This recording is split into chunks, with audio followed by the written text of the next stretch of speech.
Bueno, muy buenas tardes. Supongo que me pueden ver y que me están escuchando.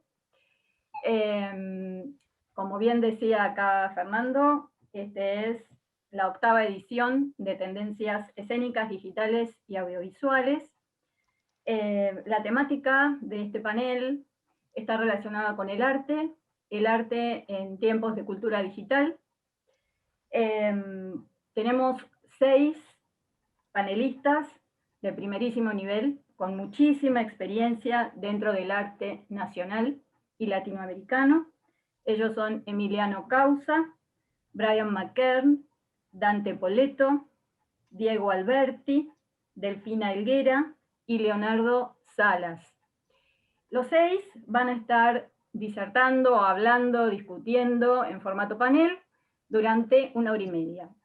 ¿Cómo nos vamos a organizar? Es muy simple, son 3 momentos. En cada momento va a ser rueda de panelistas, cada panelista va a tener 4 minutos y va a exponer sus ideas, sus opiniones sobre un eje. Los ejes son sencillos, yo los voy a enunciar y cada uno va a ir en orden. Si quieren establecemos el orden acá, pero es solo para que cada uno pueda tener esos 4 minutos para poder hablar.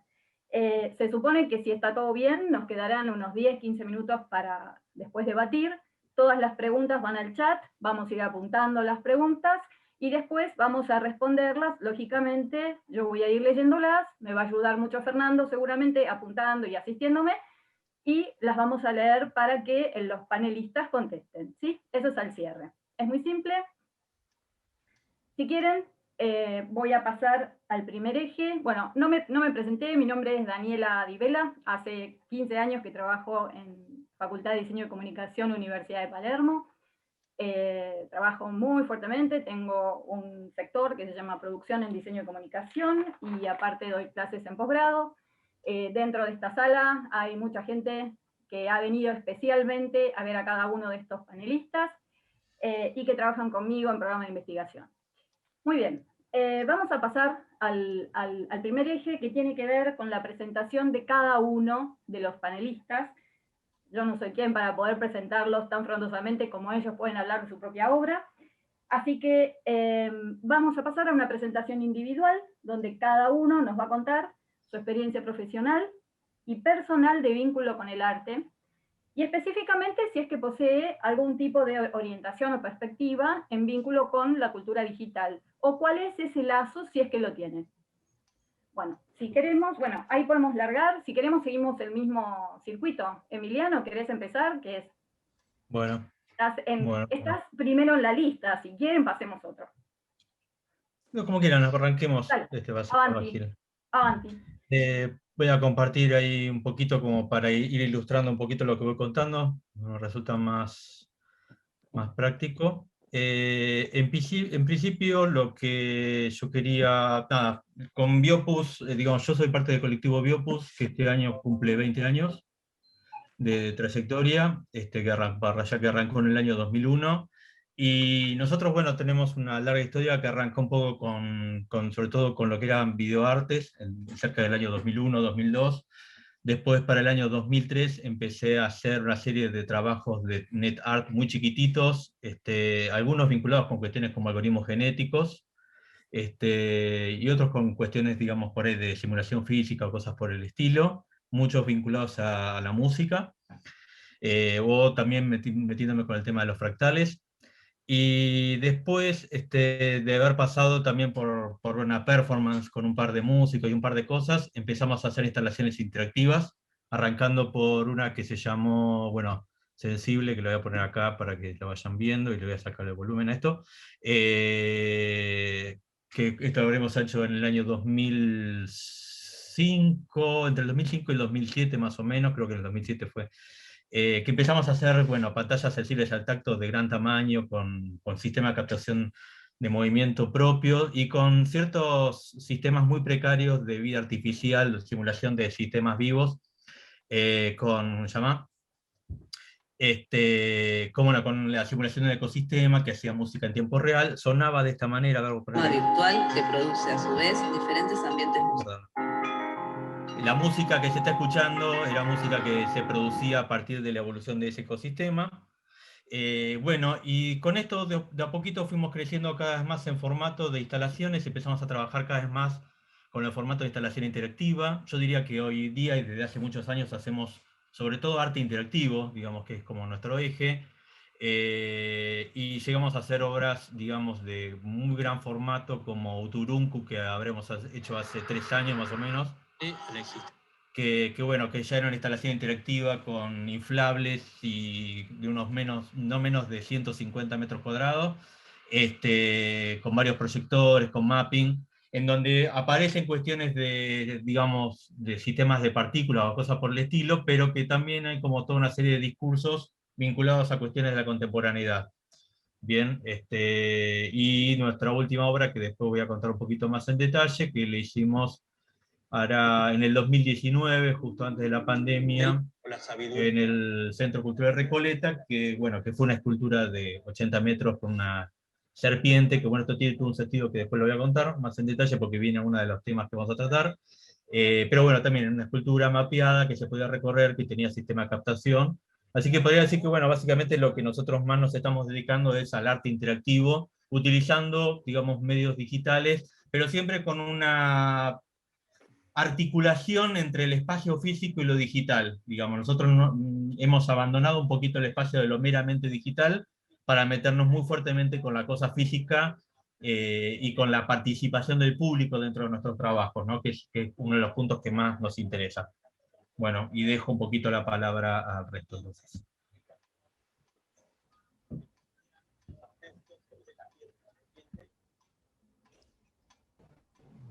No te estamos escuchando, Daniela.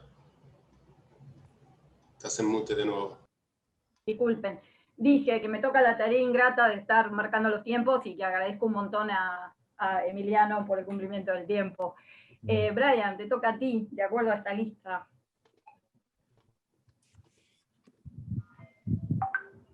Bueno, muchas gracias por la invitación. Un placer estar con tantos colegas, amigos, que hace tanto tiempo que no nos vemos. Una alegría enorme. Creo que tuvimos un derrotero parecido con Emiliano, si bien él es mucho más grosso en el tema programación y ese tipo de cosas. Yo vengo de la música, y en los 90, cuando aparece Internet, me vuelco por entero a lo que es el NetArt. Es más, ahora ya, bueno, ya pasaron un par de décadas de eso, y ahora estoy más en el tema de la conservación del NetArt y todo lo que involucra la conservación de arte digital. Rápidamente, o sea, mi intención con Internet fue tratar de ver qué pasaba con la música y esa interacción online.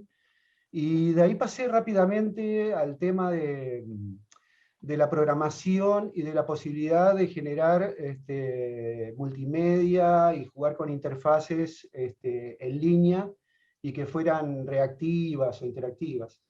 Y decía que es parecido al derrotero con Emiliano en el sentido de que luego de unos años, ya a principios del 2000, empiezo a trabajar cada vez más en ese cruce entre lo meramente digital y lo físico. Creo que es una evolución que todos hemos tenido. También es gracias a la disponibilidad también de la posibilidad de trabajar con sensores y todo ese tipo de cosas, o sea, disponibilidad de mercado, ¿no? He trabajado con tormentas, el temporal de Santa Rosa, que es un trabajo que está en continuo. Yo llevo 20 años trabajando con esa tormenta. Lo he trabajado desde varios lados, ya ni siquiera desde lo digital, sino también desde la recuperación de tecnologías, bueno, contemporáneas, pero ya obsoletas, como el código Morse y ese tipo de cosas, o las radiointerferencias. Y también el tema de las cartografías afectivas. Las cartografías afectivas, en un sentido amplio, es la representación de todos nuestros derroteros y nuestras ubicaciones en el mundo, tanto virtual como físico, y bueno, y sus posibles representaciones, ¿no? Ahí donde se mezcla lo digital, la ilustración, etc. Básicamente, no sé si están viendo este diagrama, esta animación. Mi aproximación con el arte es que, un poco como dice el título, es como el departamento de interferencias y de media improductiva. Me mueve la curiosidad, la imaginación. Estoy atravesado por la ciencia, pero me interesa muchísimo la pseudociencia, la paraciencia, la protociencia. Con el tema de Temporada de Santa Rosa me he metido mucho con el tema de los ritos y la espiritualidad.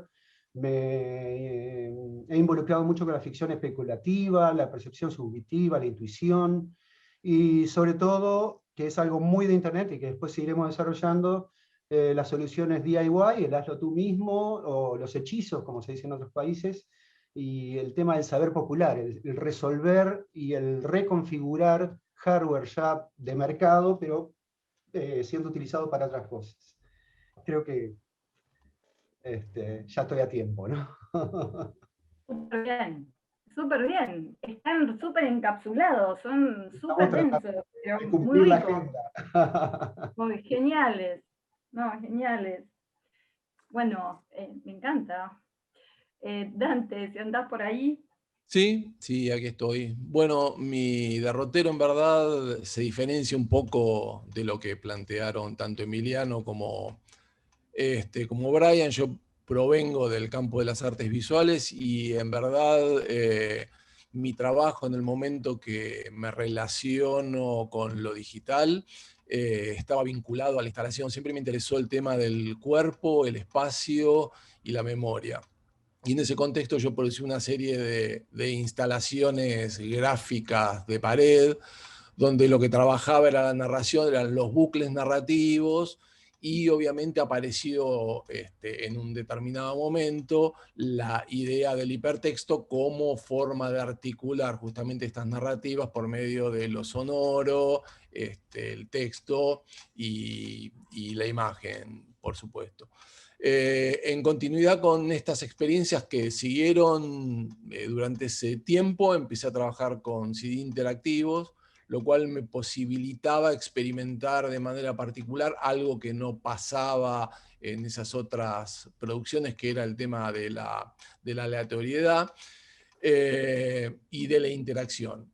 Entonces, esa experimentación con los CD interactivos me permitió de alguna manera potenciar de alguna forma lo que venía haciendo a nivel intermedial, si se quiere, pero me sacaba algo que era muy importante, que tenía que ver con el cuerpo y con el espacio.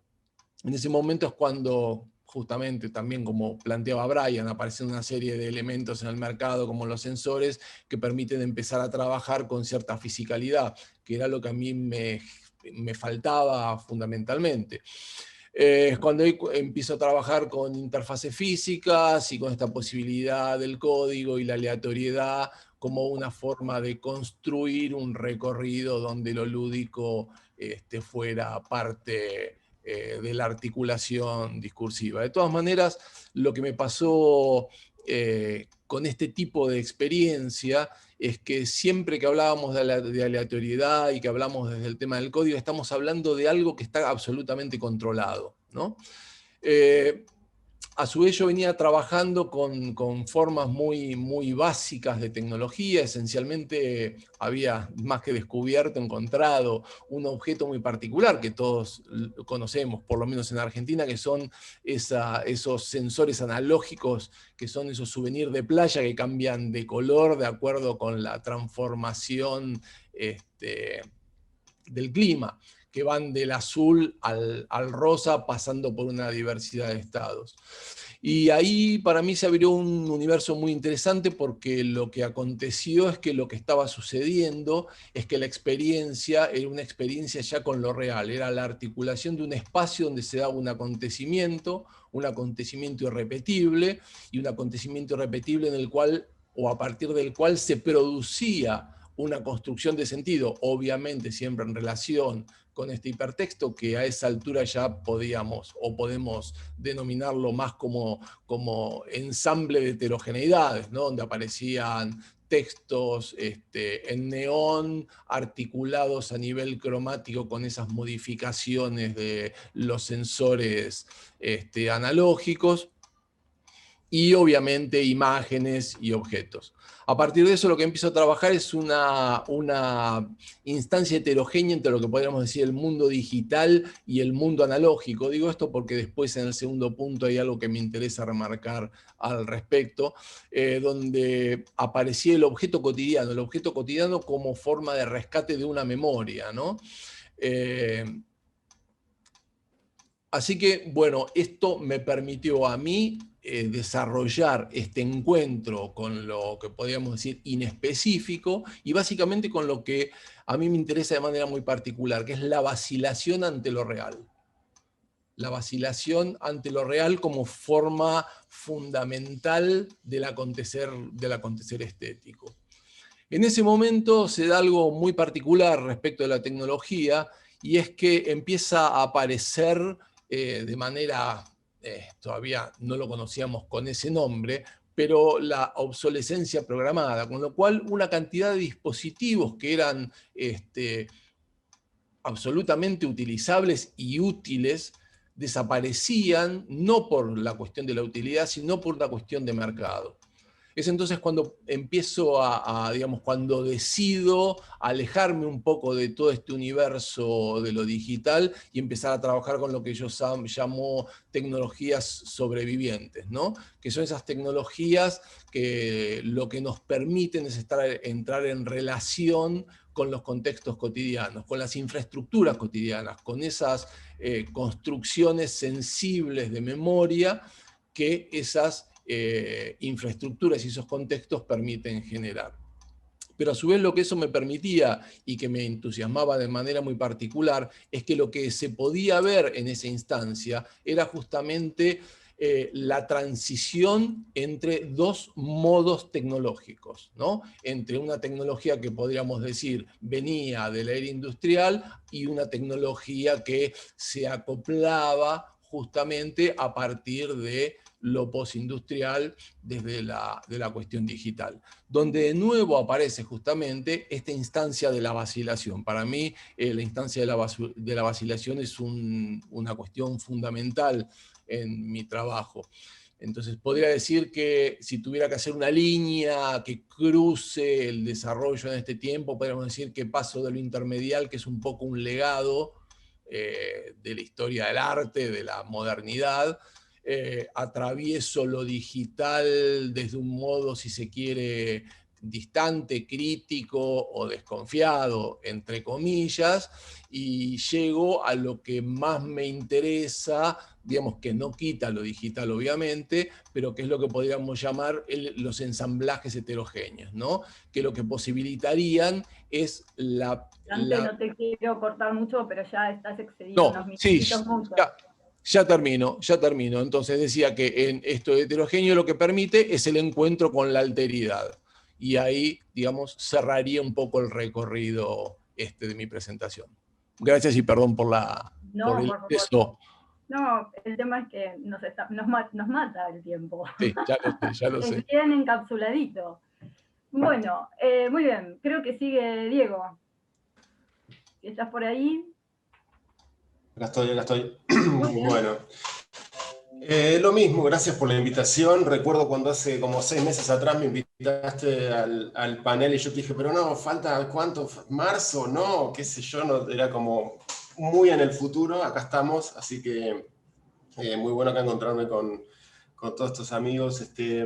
Y bueno, por ahí para responder a esta pregunta que tiene que ver con la experiencia profesional y personal de vínculo con el arte, y el arte, la cultura digital, déjenme que les comparta algunas imágenes.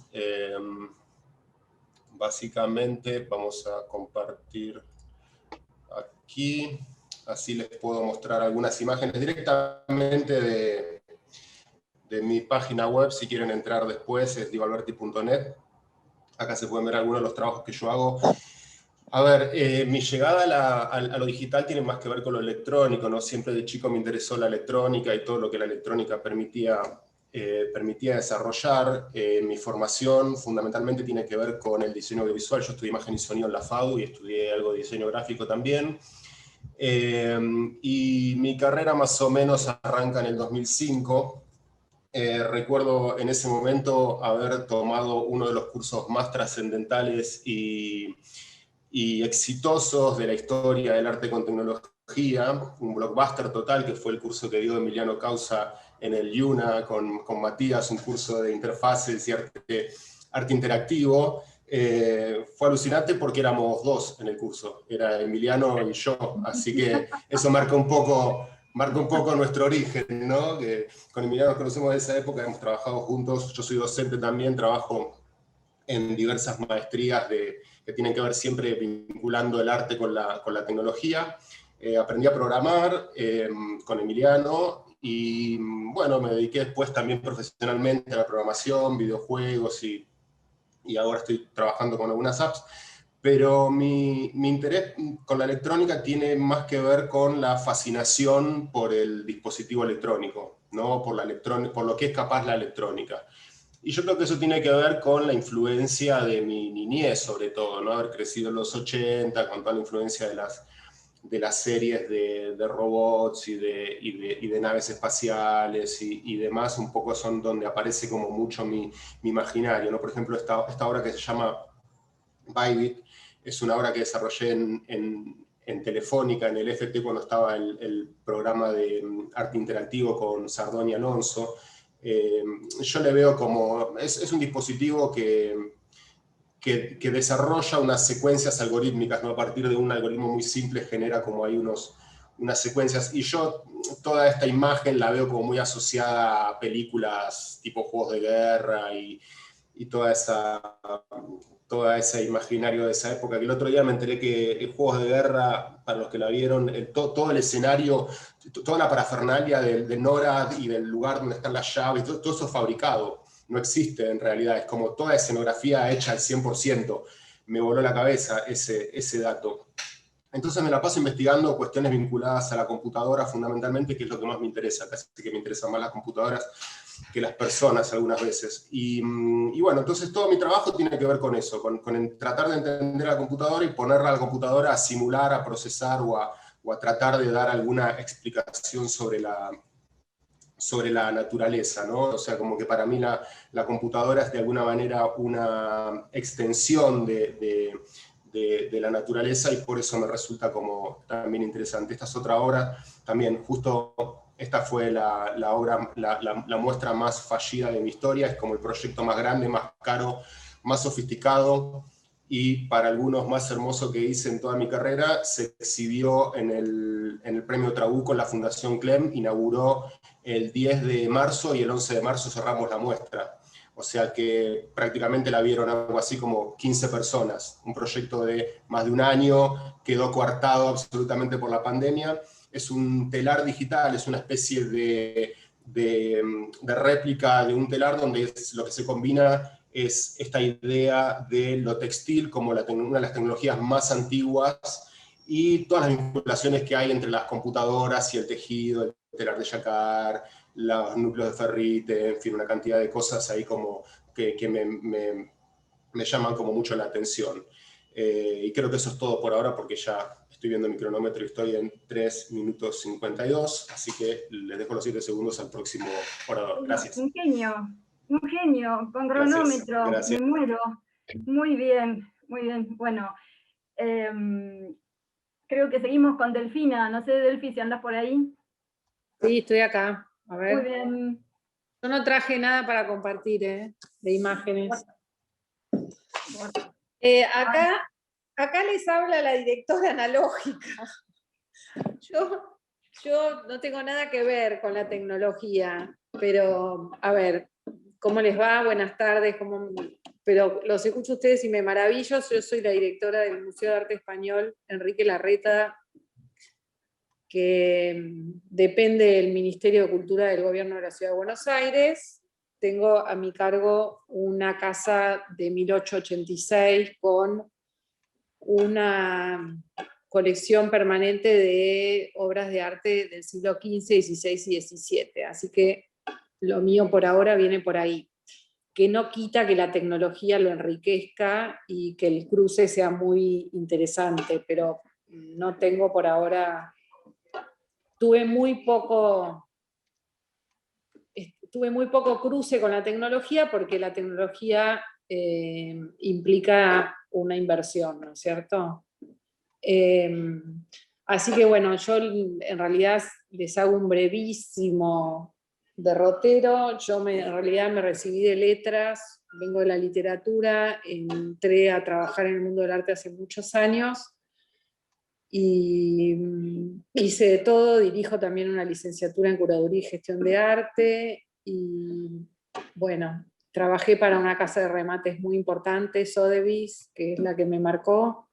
Conozco el mercado del arte por adentro, soy especialista en mercado en realidad, y bueno, y estoy como directora del museo hace 4 años ya.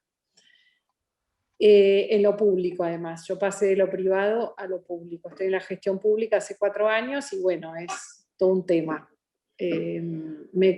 Lo que tengo es que trato de estar conectada con el mundo del arte contemporáneo, sigo conectada, trato de estar conectada, un poco menos estoy, porque el museo me lleva muchísimo tiempo. El museo tiene además un jardín muy lindo, que es un jardín andaluz, y tengo un auditorio. Y bueno, es como una manzana entera que tengo que administrar. Ahora, por ejemplo, la semana que viene somos sede de lo Afisi, o sea que estamos como en la movida. Y somos sede de un montón de cosas en el jardín, ahora con el tema de los nuevos protocolos.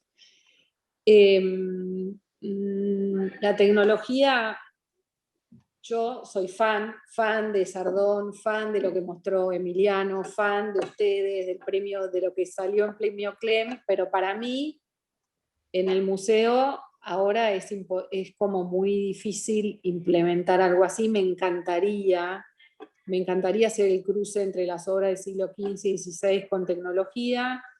Tenemos algunos proyectos. Sí, por ejemplo, todo lo medieval, imagínense, hay un montón de cosas que se pueden hacer, y además la tecnología tiene que ver con la accesibilidad. Para mí la gente puede escuchar mejor, puede ver mejor, puede hacer un montón de cosas más gracias a la tecnología. Pero bueno, por ahora en sala tenemos solamente proyectores y tablets y alguna cosa así bastante rudimentaria, si quieren. Cuando fueron posible, no sé si alguno de ustedes participó o estuvo en la famosa Noche de los Museos que se hace en la Ciudad de Buenos Aires, nosotros hablando de proyectos fallidos, en una hace 2 años o 3, en una de la Noche de los Museos, proyectamos, porque nos habían pedido algo como de innovación y tecnología, proyectamos un mapping gigante sobre la fachada de la casa interior, con todas fotos de del archivo de Larreta, de Enrique Larreta, que fue escritor, diplomático, un bon vivant, etc. Habíamos hecho un proyecto lindísimo, bueno, hubo una subestada bruta, no pudimos hacer nada, llovió, se inundó, bueno. Esas cosas pasan. La tecnología a veces la tengo porque me la presta o viene por la usina o por el gobierno o por el Centro Cultural Recoleta, pero si no, en general los museos porteños no están, salvo el Moderno, y no puedo leer nada porque estoy con mi celular y leo, y estoy con la pantallita. Tengo un celular, un iPhone más chico. Bueno, eso, básicamente eso, no les voy a contar todo, pero yo ya le dije a Daniela, lo mío la tecnología no es la tecnología. Delfina, Delfina, vos estás acá porque hay, digamos, la idea es que hubiese cruce, ¿sí? Que es más, tenía más personas de perfil como el tuyo. Y yo te recuerdo porque nosotras compartimos un curso junto con Hernán Marina, y me acuerdo tus reflexiones desde el punto de vista curatorial que a mí como que me impresionaban. Entonces, claro. Justamente yo hice el curso con Hernán porque necesitaba entender de videoarte y de cómo los artistas, o sea, era un panorama, siempre estoy buscando.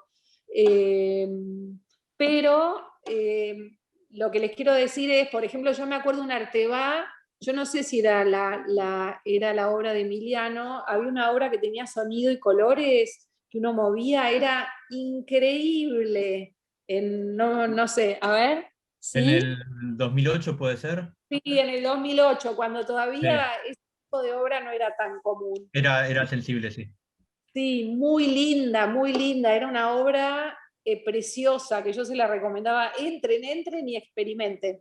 Y yo me acuerdo de haber ido a Londres hace unos años y que se me voló la cabeza con la cantidad de instalaciones interactivas que había y la capacidad que tiene el museo de poder aprovechar eso. Me acuerdo que en uno de los museos nos enseñaban cómo funcionaba una impresora 3D y nos sacaban, o sea, cosas que a uno le parecían hace no tanto, le parecían que iban a ser imposibles y que hoy en día es. Así que bueno, la tecnología como un aliado para el museo tradicional, yo estoy a full 100% y bueno, estoy abierta a recibir o propuestas, proyectos y también si me dan consejos de a dónde puedo recibir algún subsidio, porque la verdad que sería, para este museo sería muy bueno. Bueno, retomamos entonces, buenísimo, Delphi. Leonardo, si querés tomar la palabra, ¿cómo estás? Bueno, muy bien. Sí, estaba pensando, mientras les comparto pantalla, les comento lo que se me cruzaba por la cabeza, que es el hecho de que somos parte, de quienes estamos aquí, parte de una generación muy singular, ¿no? Porque somos una generación de transición, es como que, yo quiero decir, artistas que podríamos calificar ya de maduritos, digamos. Yo acabo de cumplir 50 años hace pocos días. Una generación que vio aparecer la telecolor y los teléfonos inalámbricos y después los celulares y la internet y bueno, quiero decir, no va a haber otra generación como la nuestra para sentirnos un poco especiales y vimos ET y juegos de guerra, ¿no? Y la aparición de la tecnología en los medios de masas. Y todo eso creo que nos marcó de una manera muy particular y se ve reflejado en nuestra producción. Lo que está corriendo acá es un aspecto de mi trabajo que tiene que ver con imágenes estáticas creadas con sistemas generativos, que es un foco, digamos, de lo que yo hago desde que aprendí a programar. Bueno, hay dos etapas en realidad. Aprendí a programar de chico con Basic y Logo, y después en los tempranos años 2000 retomé ya con el Flash y el ActionScript, y ahí inmediatamente me interesó la posibilidad de crear con la programación, digamos, sistemas de reglas, ¿no? Que generaran resultados un poco impredecibles.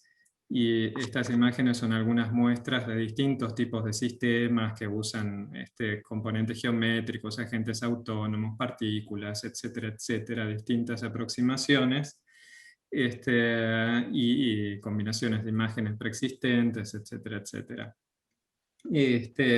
Después también hay otro aspecto de mi obra que no voy a traer tanto acá porque lleva más tiempo de contar, que tiene que ver con el NetArt, con las instalaciones interactivas, con las redes sociales, hasta con los juegos, en fin, cosas un poco más elaboradas, siempre recurriendo a la programación como una especie de herramienta expresiva, ¿no? Aquí algunas obras, dejé para el final algunas obras materiales, ¿no? Saltar del mundo de lo digital y de los bits al mundo de los átomos, de algunas maneras que combinan la digitalidad con la artesanalidad.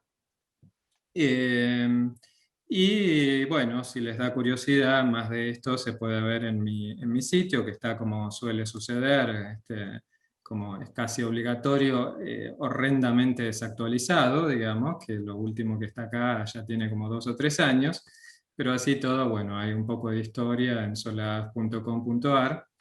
Y antes de que se me termine el minuto que me queda, menciono otro aspecto también de mi trabajo, que también tiene relación con el arte y la tecnología, que es la reflexión desde un punto de vista más teórico, filosófico, que es algo a lo que le estoy dedicando mucha energía en este momento. Estoy empezando mi tesis de maestría, en una maestría en Tecnología, Políticas y Culturas que estoy haciendo en la Universidad Nacional de Córdoba. Y que ejercito desde hace tiempo ya, escribiendo acá, se puede ver en mi perfil de Medium, algunos de los artículos, de los ensayos, de las reflexiones que he escrito acerca de cosas que giran en torno al arte, a la tecnología y más en general a lo que significa ser humano o a los cambios que está sufriendo, digamos, la condición de ser humano en un mundo cada vez más invadido, podríamos decir, por esta especie de invasión alienígena que son las inteligencias digitales. Así que en rápido pantallazo, más o menos eso es lo que hago. Bueno, sin duda iré a curiosear y a leer, no te quepa duda, Leonardo. Lindísimo. Bueno, pasamos al segundo eje. En este segundo eje estamos hablando un poco sobre si podemos, ¿no?, debatir un poco, opinar acerca de la influencia que viene ejerciendo la cultura digital, la virtualidad, los mundos inmersivos, todo el tema de los distintos dispositivos digitales sobre el arte contemporáneo, ¿sí? Es una pregunta que me parece que es fundamental porque está más relacionada con temas de lenguaje, de la obra, y cuando, hasta el día de hoy, cuando uno habla de arte, no vienen estas obras de arte que estamos viendo, vienen otras obras de arte que forman parte quizás del imaginario más, si queremos, institucionalizado del arte, ¿no? Que curiosamente ya tiene como más de 200 años, pero increíblemente es un arte que pertenece a otro tiempo, pero ese es el que viene a la mente tradicional del común denominador de las personas cuando hablamos de materiales y técnicas, por ejemplo, ¿sí? Relativos al arte. Pero este es un arte que se transmite, este es un arte mediático, este es un arte cuyas necesidades y cualidades están vinculadas sí o sí a una tecnología, y es una tecnología contemporánea, es una tecnología interactiva. Entonces, es importante debatir entonces cómo es esa influencia, cuáles son las opiniones que traen, ideas. Emiliano, te toca a ti. Bueno, vuelvo a compartir entonces. Por supuesto. Bueno, ahí se están viendo la pantalla, sí.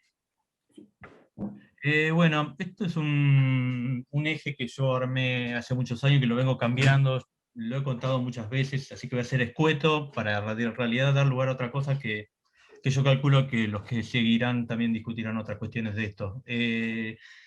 Para mí, digamos, alguna vez me puse a analizar cuáles son las formas en que la tecnología de alguna forma interviene en el arte o extiende ciertas fronteras del arte, y clasificó como 4 ejes, ¿no? Un primer eje que es el que tiene que ver con el cambio de las experiencias del cuerpo y de la realidad, ¿no? Ya sea por el tema de las interfaces, que de alguna forma permiten, de alguna forma, extender la posibilidad de usar el cuerpo, por ejemplo, como este performer que toca el piano a través del sensado de su cuerpo, ¿no? O la producción de realidades sintéticas, ¿no?, como la realidad aumentada y la realidad virtual, que permiten modificar nuestra experiencia de la realidad, ¿no?, a través de, por ejemplo, bueno, de la realidad aumentada, que permite, por ejemplo, agregar entidades virtuales a la realidad y enriquecerla, y que de alguna forma responde también, en el caso de la realidad aumentada, para mi entender, a un peso que está ganando la información y la virtualidad dentro de la realidad y que está pidiendo escena, ¿no? Y entonces en esa demanda de escena que está pidiendo, la realidad aumentada es una respuesta concreta en donde la virtualidad va ganando espacio sobre lo físico, ¿no? Por otro lado, como otro eje, tenemos el tema de los comportamientos, con nuevas entidades que pueden tener comportamiento, tanto sea como la robótica, la vida artificial o la inteligencia artificial, que en la última década ha pegado unos saltos muy importantes y da lugar a nuevas sensibilidades, ¿no?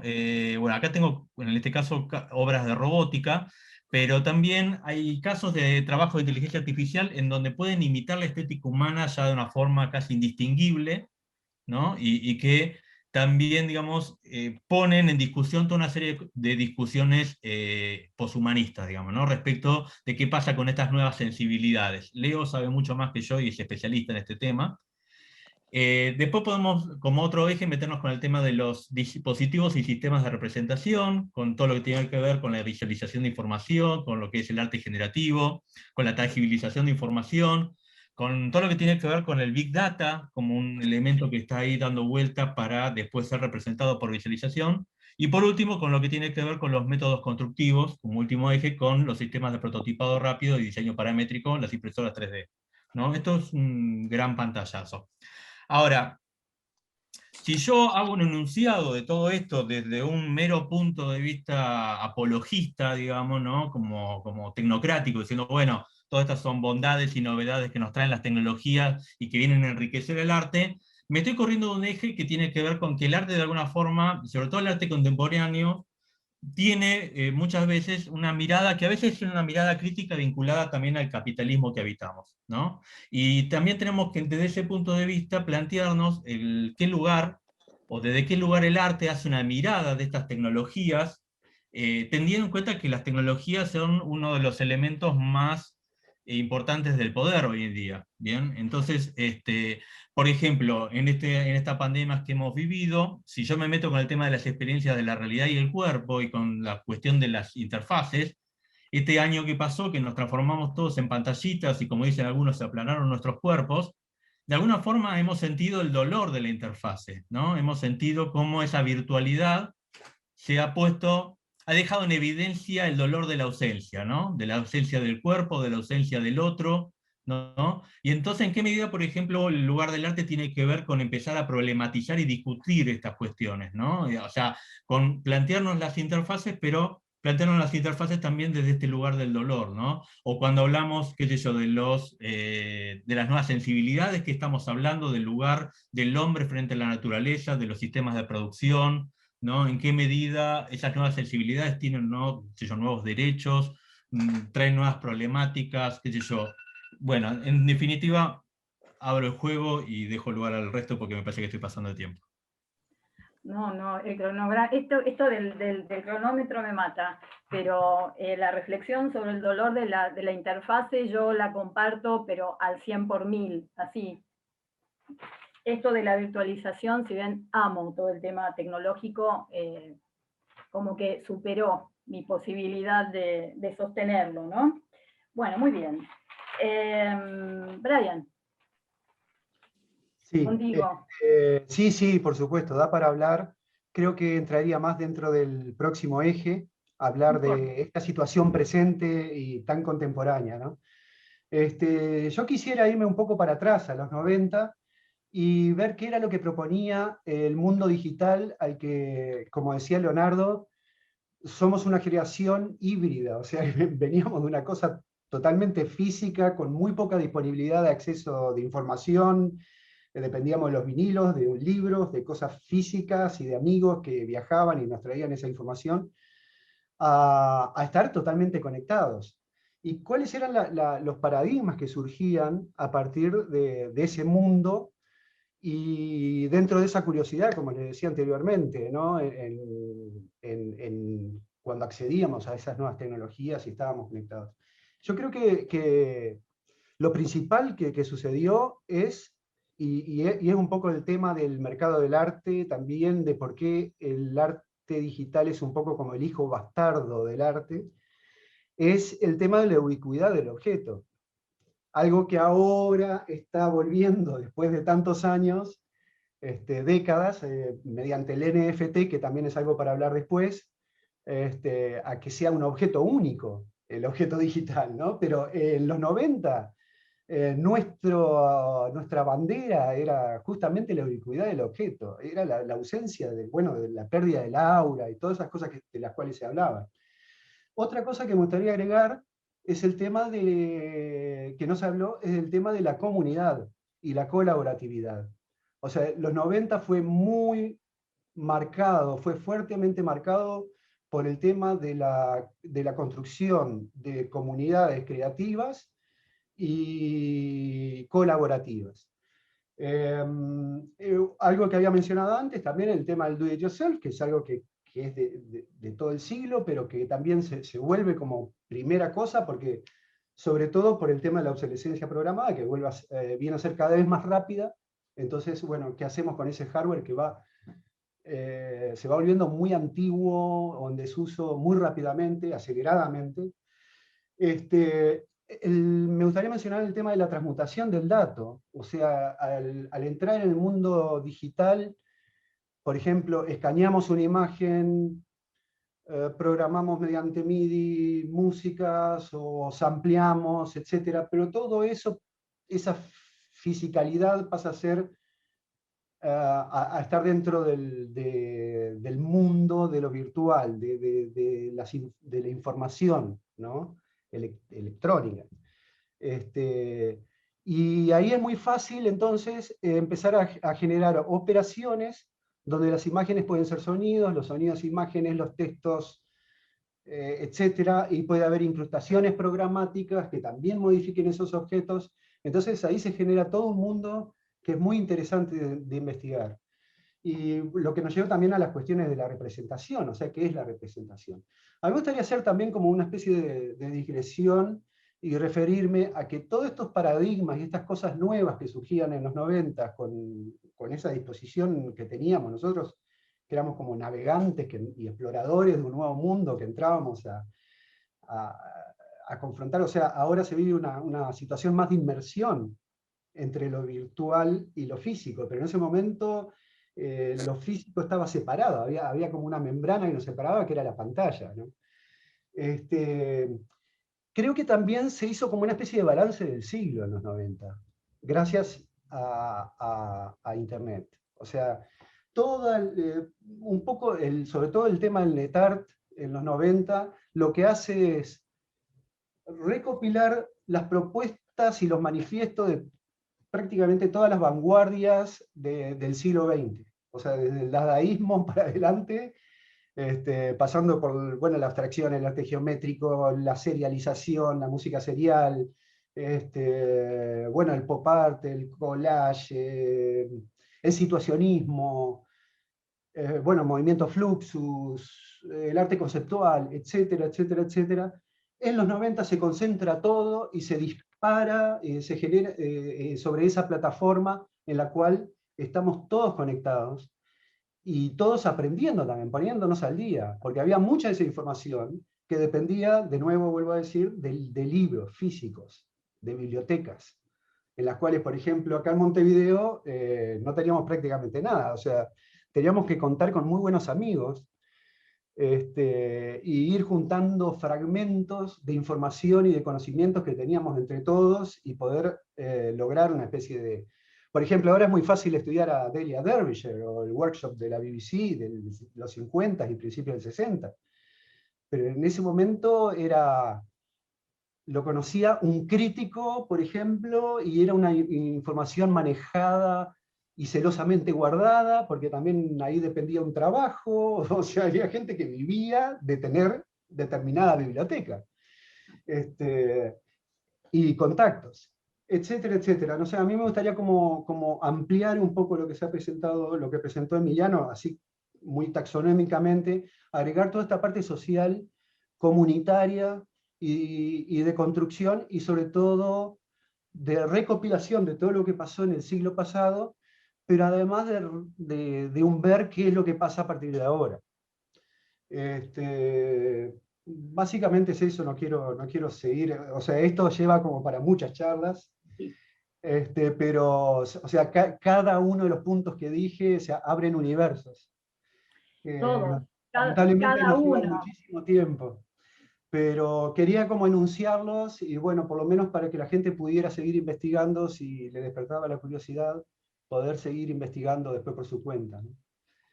Cada uno de ustedes es un universo. Cada uno de ustedes abre un universo muy, muy diferente de exploraciones. Es muy especial, digamos. Dante, te toca a ti. No te escuchamos. Poné el audio. No tenés el audio, Dante. Sí, acá estoy.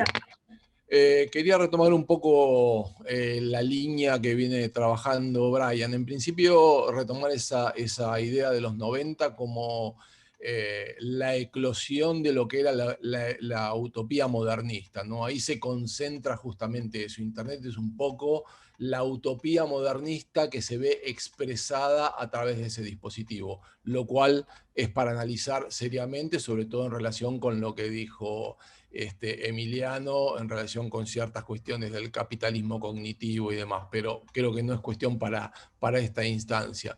Pero hay una frase de Deleuze que me parece muy significativa, que retoma un poco la línea que proponía Brian, que dice básicamente: todo lenguaje digital y todo código se sumergen en lo más profundo del flujo analógico. A mí esto me parece fundamental, básicamente porque en ese sentido no hay ninguna duda que hoy lo analógico presupone lo digital. Sería ridículo no entenderlo de esa manera, pero creo que lo contrario es justamente que muchas veces no se verifica. El enunciado contrario no se verifica. Y creo que ahí hay un gran problema. Ahí hay un gran problema respecto de lo digital como sistema y en tanto dispositivos. Sin duda, además, lo digital ha traído una nueva experiencia que modificó las concepciones en tanto materialidad y posibilidad de las cosas, de eso no hay ninguna duda. En mi criterio, creo que lo que trae aparejado básicamente es un entramado, eso que se puede llamar la Gestalt, ese entramado tecnológico, ¿no?, que podría caracterizar los modos en que justamente la tecnología performa la experiencia sensible y de la memoria, ¿no?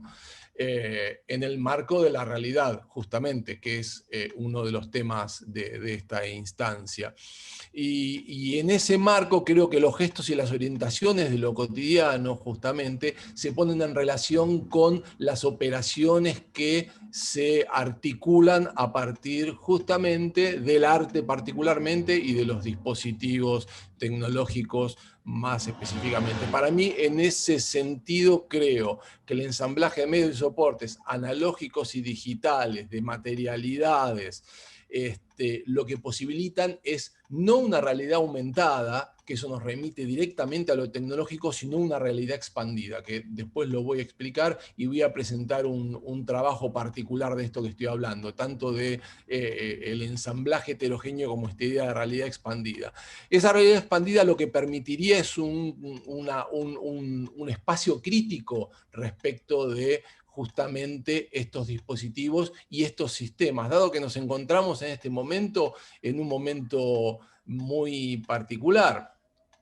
Sin duda nos encontramos en medio de la cultura digital algorítmica mega conectada en relación con sistemas globales que son capaces de homogeneizar subjetividades y todo lo que se les pone adelante.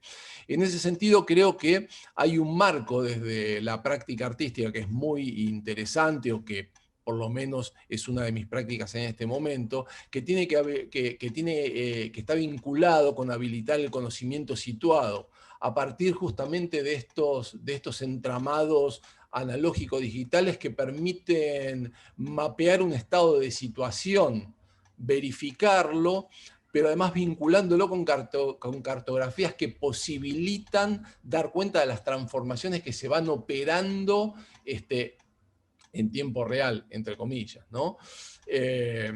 Lo cual produce la posibilidad de comprender en esos espacios el tipo de encuentro que se da. Y cuando hablo de esto, retomo un poco aquello a lo que refería al final Leo, que también en un momento mencionó Brian, respecto de, bueno, estas consideraciones respecto de lo humano, de lo antrópico, ¿no?, del antropoceno, de nuestra relación en el espacio y con las otras entidades, con las entidades no humanas y con las otras formas de vida, las formas de comunicación y de cohabitación justamente en esos territorios. Territorios que pueden ser territorios ciudadanos, pueden ser territorios de cualquier tipo, institucionales, barriales, y me parece que ahí hay todo un campo de trabajo muy particular donde entra en juego incluso un aspecto de carácter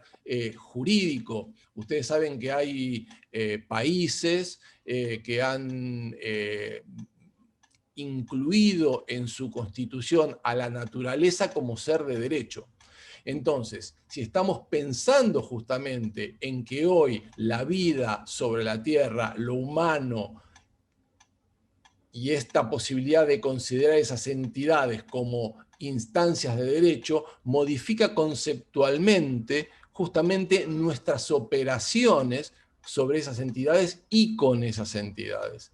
En ese punto me parece fundamental, creo que lo dejaría para la tercera instancia, pero me parece fundamental una serie de operaciones que posibiliten reflexionar justamente sobre esas posibilidades de cohabitación. ¿Cómo sería esa cohabitación y de qué manera, cuáles serían las posibilidades de conexión, de comunicación justamente con esas otras entidades, ¿no? Humanas, no humanas, vivas, incluso objetuales? Buenísimo, Dante, buenísimo. Diego, te toca a ti. Bien, acá estoy.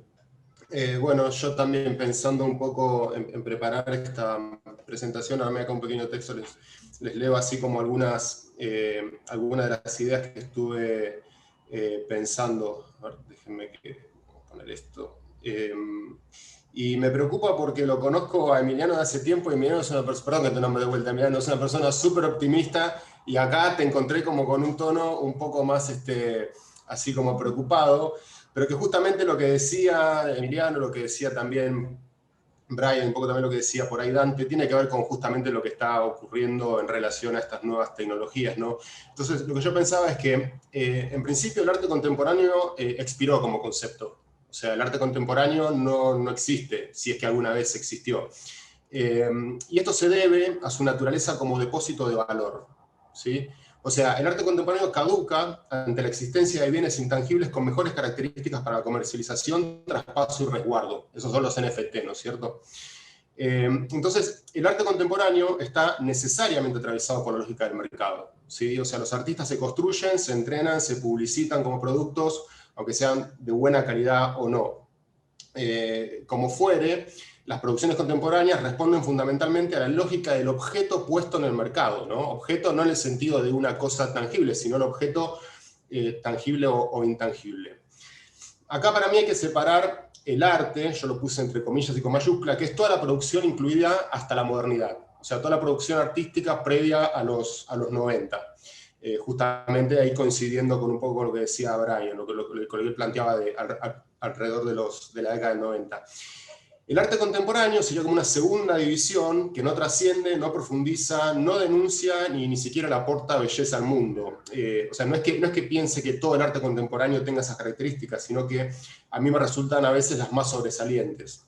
El arte contemporáneo es una producción enorme de objetos que muchas veces no logran ni siquiera encontrar lugar en colecciones o exhibiciones, porque no se inscriben más que la lógica propia de esa producción fuera de todo esquema o tradición. O sea, el arte contemporáneo se autosignifica a sí mismo y se autoproduce a sí mismo, y es toda una verborragia, todo un soliloquio que no aporta demasiado, o no tiene, digamos, yo no le encuentro el peso que le encuentro así a otras prácticas artísticas. Y luego está el arte electrónico, entendido como arte electrónico analógico o arte electrónico digital, que corre por un carril paralelo o incluso divergente o tangencial al arte contemporáneo, pero que también está extinguido, ya fue. Y no que ya fue en el momento sincrónico que estamos ahora, sino que es un ya fue potencial, ¿no es cierto? Está haciendo ser, no sé cómo se llama, pero sí, me parece importante esta división.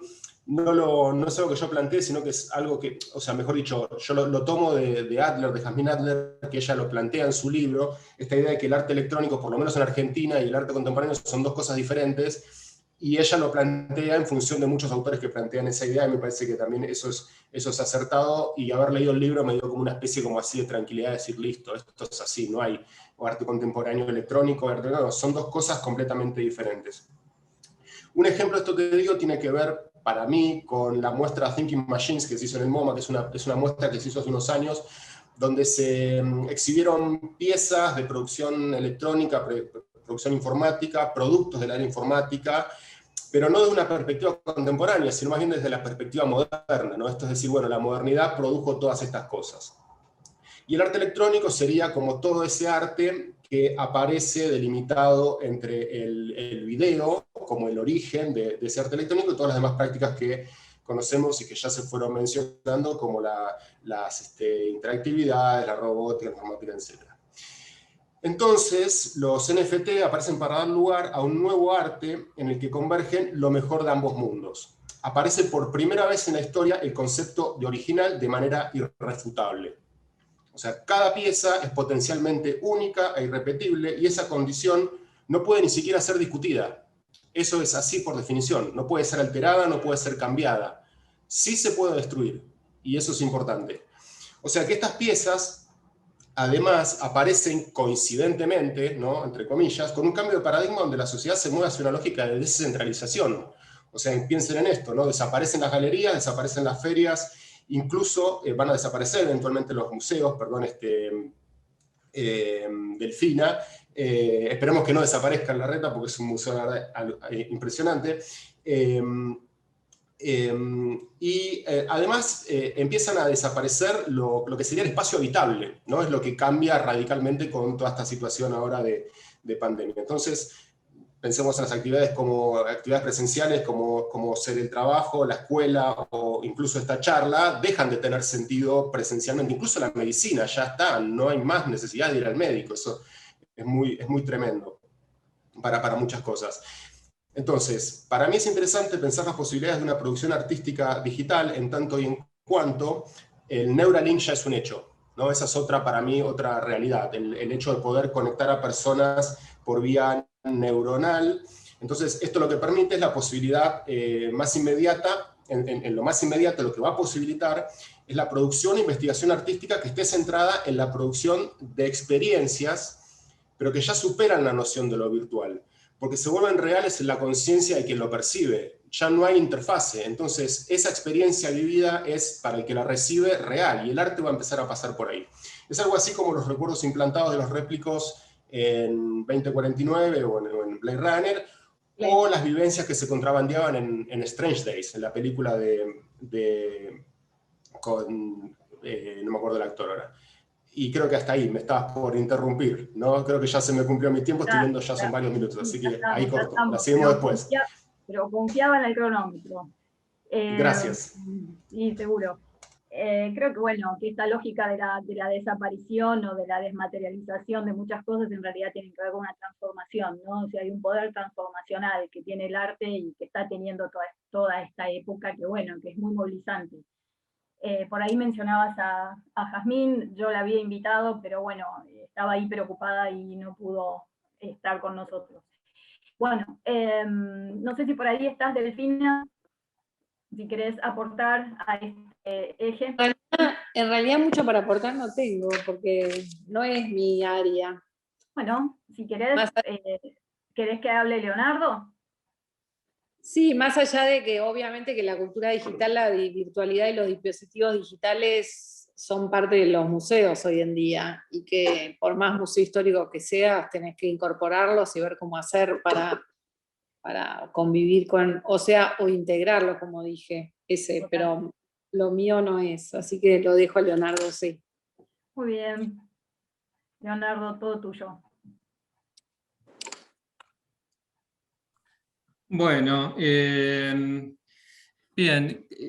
a ver, la cuestión sería un poco qué tiene que hacer el arte con la tecnología, ¿no? ¿Por qué debería meterse con la tecnología? ¿Por qué debería haber una relación entre ambas? Tomarla como, ya sea como tema o como medio o como ambas cosas a la vez. Entonces, para abordar esa pregunta voy a recurrir a un par de imágenes que traigo siempre, que son una especie de caballito de batalla. La primera de las cuales es que la tecnología es esta especie de tren al que todos estamos subidos, querámoslo o no, y del cual no podemos bajarnos, y que va a toda velocidad hacia, no tenemos la menor idea dónde, ¿no? Quizás vaya hacia, no sé, la utopía tecnológica donde los robots nos eximan de tener que trabajar para vivir, aunque creo que no hay mucha gente que piense eso, pero bueno, es más popular la idea de que nos lleva al desastre, ¿no? A la catástrofe, y hay muchísimas películas de Hollywood que atestiguan, digamos, de la posibilidad de imaginarse eso. Pero bueno, es como un tren que por otra parte parece que nadie maneja exactamente, alguna gente tiene más poder que otra, pero no sé si hay alguien que tenga el poder de decir, este tren va para allá. Yo diría que no, en todo caso es una cuestión de debate. Y por otra parte, nuestras vidas se transforman, ¿no? Retomando mi respuesta anterior, en nuestra generación es particularmente evidente, ¿no? Cómo cambió todo. Nosotros más o menos lo disfrutamos porque somos nerds, básicamente, y tenemos una especie de afición por el cambio, y nos gusta que haya novedades. Otra gente lo padece de manera terrible, tiene que ver con esta cuestión de la interfaz que hablamos hace un rato, ¿no? Esto se ha acelerado muchísimo. Ahora, de pronto, en pandemia tenemos que todos tuvimos que aprender a adaptarnos a toda velocidad, cosas que no teníamos previstas. Entonces estamos en esta cuestión de una especie de choque de culturas, ¿no? De colisión de civilizaciones, de invasión alienígena, como ese escenario tantas veces previsto por la ciencia ficción, de pronto es real, ¿no? Estamos conviviendo, compartiendo la Tierra con inteligencias, digamos, no humanas, ¿no?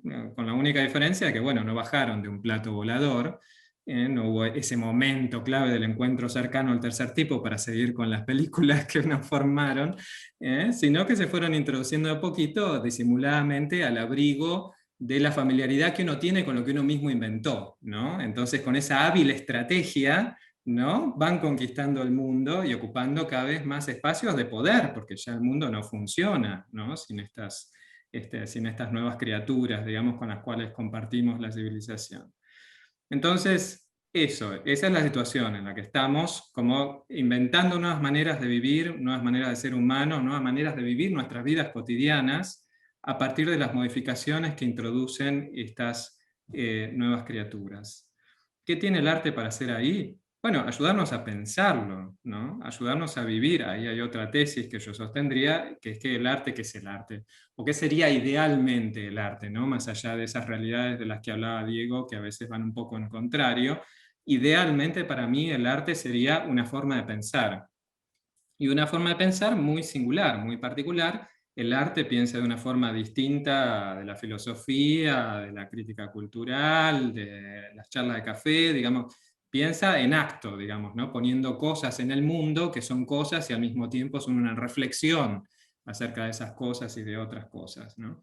Entonces, eso es lo que yo quisiera, no digo que el arte que trabaja con tecnología siempre sea eso, me parece que muchas veces se queda en una especie de fascinación, de deslumbramiento por la novedad, ¿no? Del artefacto del último chiche, pero muchas veces me parece que consigue trascender en ese campo de ayudarnos a procesar, digamos, ¿no? Esta situación de cambio que nos toca, querámoslo o no, por el tiempo en el que vivimos.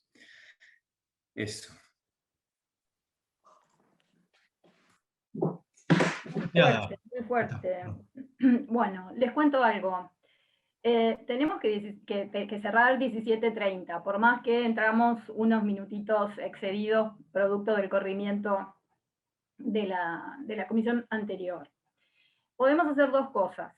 Tener un pensamiento de cierre cada uno que no exceda más de un minuto, así, una cosa, y pasar a alguna reflexión de las preguntas, que no hay muchas, pero vi ahí como una línea, ¿no? De conductora que estaba manteniendo Diego con Sol Beniers, que es una docente de la casa. Entonces, no sé qué quieren. Si decir un pensamiento de cierre, pero es un pensamiento tipo bocadito. Cada uno, y pasamos a alguna pregunta de las que estén acá, que son poquitas. Porque ya tenemos que ir penosamente. Yo por mí estoy bien, vamos directo a las preguntas. ¿Vamos directo? Por mí, yo prefiero eso, no sé el resto. Dale, abramos la cancha. ¿Sí, preguntas? Sí, Sol estaba muy interesada, un saludo grande a Sol. Estaba muy interesada con el tema NFT, creo que estamos todos interesados con el Non-Fungible Token, que es la nueva vedette. Y tal vez podríamos decir un poco a eso. Yo lo que veo es que contradice, que yo soy súper old school, ¿no? Contradice totalmente, o sea, lo mío era justamente la ubicuidad del objeto, o sea, destruyamos el objeto y trabajemos sobre el proceso creativo, sobre el proceso artístico, y no sobre un objeto final. Y resulta que mi mundo ideal, que era lo digital para llevar a cabo ese objeto intangible, ahora me lo quieren Te arruinaron el sitio, tal cual. Arruinan todo. Cuando en realidad los ejemplos que se muestran son bastante pobres, ¿no? Porque eso arrancó con los CryptoKitties, que eran gatitos, ¿no? Exacto. Sí. Y las cosas que he visto en realidad son tomas de pantalla de páginas web, por ejemplo. O sea, no sé, me parece más un juego casi masturbatorio por el momento del mercado y el arte. Pero no importa eso. No importa eso, Brian. Pensalo como, yo lo que pienso es como, trato como de conceptualizar eso. Es muy loco poder tener un original digital. Una pieza digital que vos digas, esto no se puede copiar. A mí eso me vuela la cabeza. No puedo pensar en otra cosa, mira lo que te digo. Escribí, claro, cuando en la facultad escribí un texto para una materia de literatura en relación a esta idea de Benjamin y la reproductibilidad y el abre no sé qué. Entonces como que mi hipótesis era que, bueno, el chiste de lo digital era que se podía replicar n veces y la copia era exactamente igual que el original. Es decir, la idea del original expira y todos son originales digitales. Y ahora con esto de repente es algo que a mí no me entra en la cabeza todavía. A mí me parece... Del arte generativo ya con los NFT, un aporte de Javier Vilatz, que está acá en el chat. Ahí va. Perdón por haber interrumpido. Sí, adelante, adelante. A mí me parece interesante, digamos, un poco retomando, a mí me encanta cuando Diego Alberti prende fuego todo, ¿no? Y dice, el arte contemporáneo ya fue, por ejemplo. Esas son afirmaciones espectaculares para una charla como esta. Porque me parece que justamente una de las discusiones que se generan ahí es, digamos, cuál es el lugar del mercado, cuál es el lugar del capitalismo, cuál es el lugar del arte frente a eso, ¿no? Y también una disociación que se produce entre el arte contemporáneo y el arte electrónico, en un proceso que el arte contemporáneo trae de desmaterialización y conceptualización que viene de la década del 70 y antes para acá, en donde el arte contemporáneo viene cada vez más, digamos, de una forma contradictoria, ¿no? Porque la contemporaneidad habla de la desmaterialización y las obras son cada vez más grandes, más pesadas, más gigantes, ¿no? Pero más allá de esta cuestión, hay como un movimiento en donde cada vez más se deshace de cada una de las materias, y lo electrónico parece que queda fuera también un poco porque lo electrónico está agarrado a una materia particular de lo digital, ¿no? Entonces ahí se produce como un choque entre el arte electrónico y el arte contemporáneo, y hay un poco este ruido. Mucho de lo que hacemos en arte contemporáneo es arte, el arte electrónico es contemporáneo realmente, porque va a inquietudes que tienen que ver con la contemporaneidad, ¿no? Para mí. Pero hay este choque, y sobre todo este choque que tiene que ver con el mercado, ¿no? Y cuando empezamos a meter de vuelta el aura, y tratamos a toda costa de que la obra sea única, ¿en qué medida no estamos respondiendo a ciertas, digamos, inquietudes o necesidades de un mercado nuevamente, ¿no? En el arte. Es lo que digo, totalmente. Se trata de eso. Yo quería introducir una idea respecto de lo que estaban conversando, básicamente en relación con ciertos paradigmas neomateriales, no neomaterialistas, donde lo que se pone en duda es justamente esta idea de la desaparición o de el objeto ya como concepto o únicamente como proceso. Yo creo que en ese sentido, el punto 3 que hablaba respecto de las imágenes y de la hiperrealidad, me parece que en este momento hay algo fundamental por donde está pasando el arte, y que no es tanto por la imagen, sino es por el cuerpo, por los cuerpos vivos, ¿no? Por las huellas, los registros de esa experiencia y por las interrelaciones con la obra, obviamente en tanto obra actual. Creo que en ese contexto, el tema de los relatos, el conjunto de prácticas, los legados, las experiencias que permiten configurar un dominio que amplía y que modifica justamente el concepto, porque me parece que hay algo que dijo Brian que es fundamental, es el tema de la representación. No hay tiempo para que ponga la imagen del trabajo que quiere poner, pero me parece que ese es un tema central.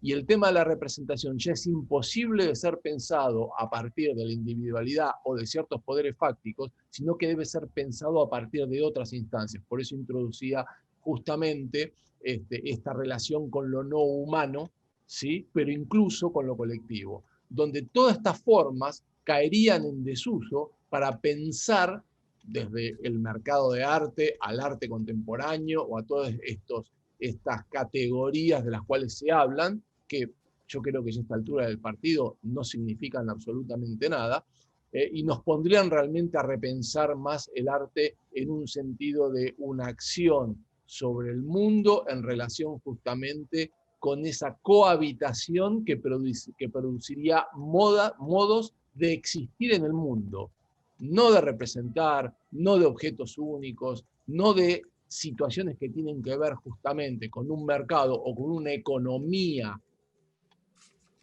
de la mercancía, sino con posibilidades que nos relacionan básicamente con algo que se está poniendo en juego en este momento, que es básicamente, que es esencialmente el tema de la extinción. Digo, hay un señor, Elon Musk, que está en este momento, no solamente Elon Musk, el otro día se juntaron los rusos y los chinos para poner una estación orbital en la Luna permanente. O sea, creo que lo tienen claro para dónde va la cosa. Entonces, seguir pensando en estos términos realmente me parece que es descuidar los lugares de donde podemos actuar pensando e idealizando situaciones a las que no podemos acceder, ¿no?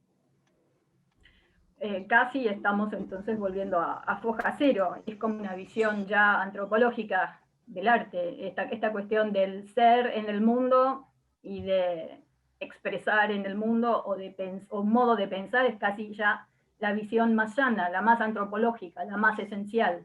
Yo diría posantropológica, ¿no? Ya el hombre y la visión del hombre quedaría reducida a algo mínimo, justamente, todo lo contrario. Okay. Bueno, ¿algún mensaje más, alguna idea más, algo que quieran agregar en relación al corrillo de datos que estuvieron circulando aquí en tu ida y vuelta, Diego, en relación a los NFT y demás? El multitasking, ¿viste? Es un multitasking. Es como sí, llevas una conversación con uno, un chat con otro. Exacto. No, o sea, me parece que estamos pensando como lo mismo. Me parece que hay algo que hay que... como que está arrancando algo, o terminando otra cosa, qué sé yo, no sé. La verdad que no sé. Tiro un chivo si puedo. Vamos a hacer un taller de criptoarte en breve en el Centro Virtual de España, en el siguiente mes y medio, para los que les interese el tema. Qué bueno. Leonardo, ¿querés agregar algo más a toda esta línea de pensamientos que tenés una base bien fuerte desde lo filosófico? No, mira, terminaría con una pavada, que es lo que a mí más me intriga del NFT es de dónde sale toda esa plata realmente, ¿no? Cómo cuesta tanto vender un cuadro en el mundo real y de pronto pones un cuadradito pintado de verde como NFT y se vende a los 4 segundos, digamos. Hay unos coleccionistas ahí que, no sé, se ve que les sobra mucho criptomoneda, pero me da la impresión de que se va a agotar rápido, ¿no? Porque aparte está todo el mundo corriendo a vender sus... Pero te digo lo que pienso, no es una cuestión de las NFT, es una cuestión del arte y un montón de cosas en general, porque sobra el dinero en el mundo, y mi pensamiento es que prefiero que lo gasten en NFT y no en cosas un poco más, digamos, oscuras, ¿me entendés?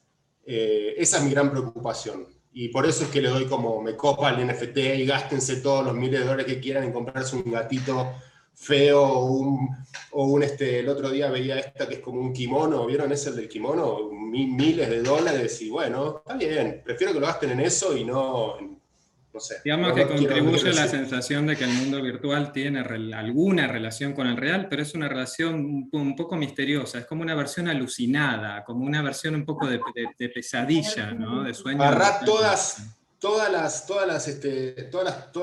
utopías, todas las películas que terminan, y las juntás todas así, haces eso y ni siquiera le acercaste a lo que estábamos viendo.